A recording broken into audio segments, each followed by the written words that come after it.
Spring in Australia is one of the most exciting times in the garden. The soil's waking up, the days are getting longer. You've got a perfect window to set up your summer harvest. Now, I don't garden in Australia, as you may have guessed. I'm actually up in Massachusetts on the other side of the world. But here's the thing, gardening might be local, but the principles are universal. And I've spent the time pulling together trusted guides from Australian experts so that you don't have to. We're talking deep green permaculture, the seed collection, Gardenate, even Canberra's own planting guides. If you're in the temperate Australia region, whether that be in Sydney, Perth, or Canberra, this is your one-stop list for what to plant in October.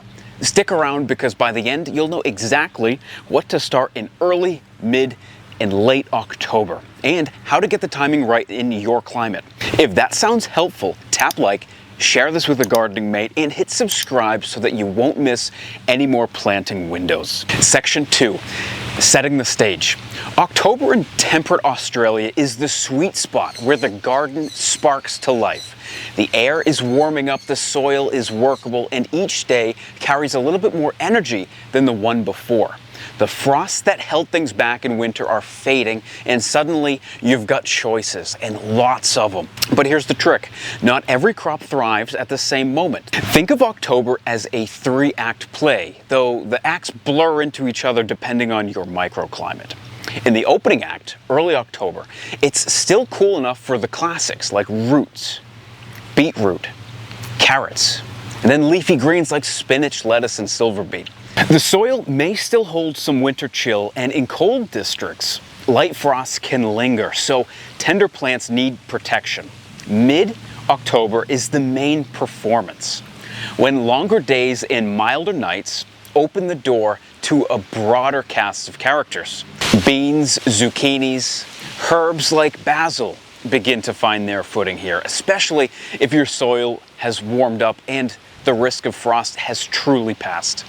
And then comes the final, late October, when the stage begins to belong to the true heat lovers, like tomatoes, corn, cucumbers, and capsicum. But even now, success depends on local conditions. In some regions, these crops still benefit from a little caution. Either a protected spot, row fleece covers, or a warm bed of soil that's had time to wake up.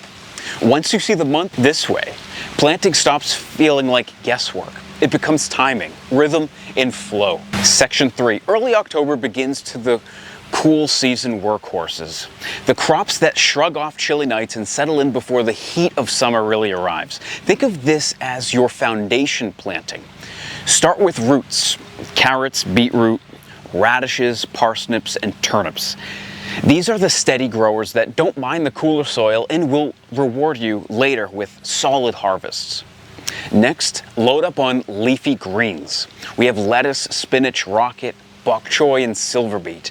These are fast to grow, perfect for filling gaps, and will keep your salad bowl full while other crops are getting started. If you've got seedlings ready, bring in the brassicas, broccoli, cauliflower, and cabbage. They're happiest going into ground now before the hot weather makes them bolt. And don't forget the staple transplants like onions, leeks, celery, and celeriac. These do well in the lingering cool and use October's mild days to establish strong roots. Early October is also the sweet spot for peas. They thrive in the lingering cool and will give you a strong crop before the real heat sinks its teeth in. Get them in now and they'll reward you with crisp pods before summer pushes them out. I'd also give the first early potatoes a shot. You may run into some heat-induced issues later on, or you may not. Early to mid-October is also a time that you want to start slipping your sweet potatoes for transplant once the threat of frost is entirely gone. And if you love fresh flavor, this is the moment for cool weather herbs like coriander and parsley. Coriander especially bolts fast once the heat arrives, so planting early gives you the best chances at a generous harvest. The beauty of these crops is that they're reliable. They don't fuss about a chilly evening, and they'll be up and growing while you're still waiting to plant the heat lovers later on this month. It's perfect for beginners and masters alike. Section 4, mid-October transition time. Mid-October is when the garden starts to change gears.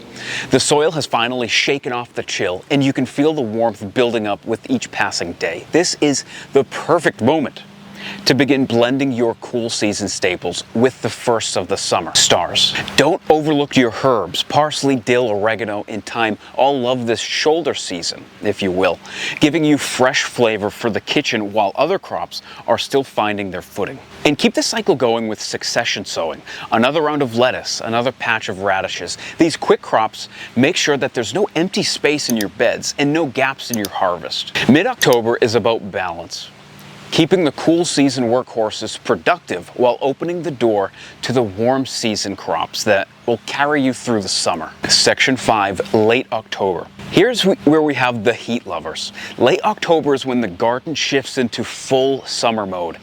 By now, the frost risk has largely passed. The soil is warm and finally safe to unleash the crops that hate the cold but love heat. Weather doesn't read the textbooks though, and it's possible to get a late frost. Keep a keen eye on temperature and overnight frosts in your area.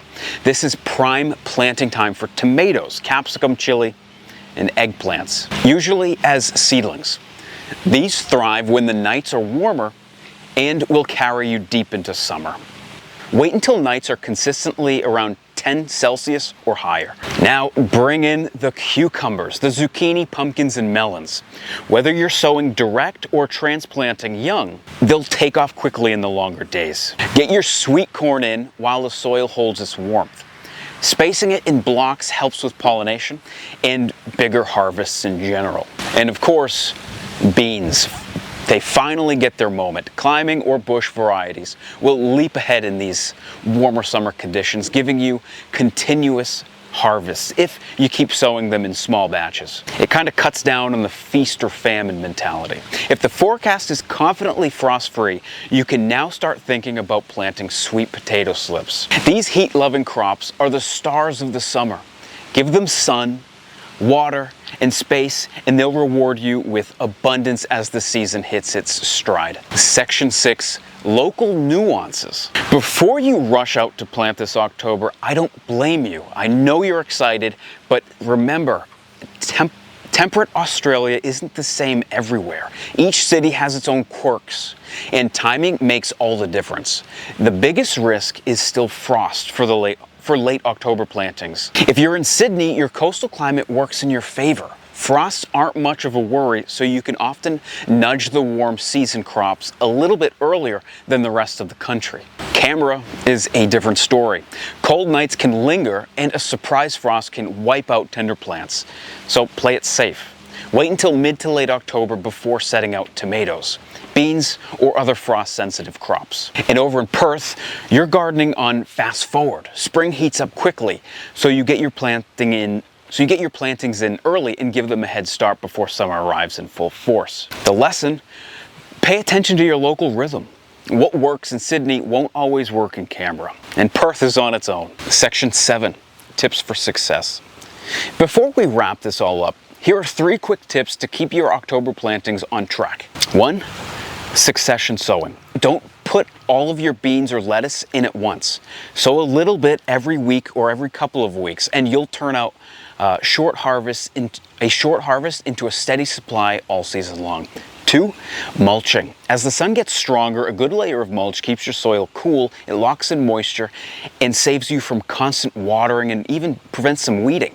Think of it as sunscreen for your gardening beds. And 3, frost caution. If you're in the frost-prone area, resist the temptation to rush those heat lovers into the ground. Waiting just a week or 2 longer can make the difference between thriving plants and a garden full of casualties. A few simple habits, but they add up to a healthier garden and bigger harvests in general. That's your October planting guide for temperate Australia. Whether you're in Sydney, Canberra, or Perth, there's plenty that can be sown right now to set yourself up for a great summer. If this video gave you a clearer path, give it a thumbs up. It really helps more gardeners and find this channel, helps me, and helps everyone. Share it with a mate who's just getting started, and hit subscribe so that you don't miss November's guide. And if you're new here, welcome. I'm Andy, and I garden in Massachusetts, but I love connecting with gardeners all around the world. So thanks for inviting me into your garden journey, and I'll see you in the next one.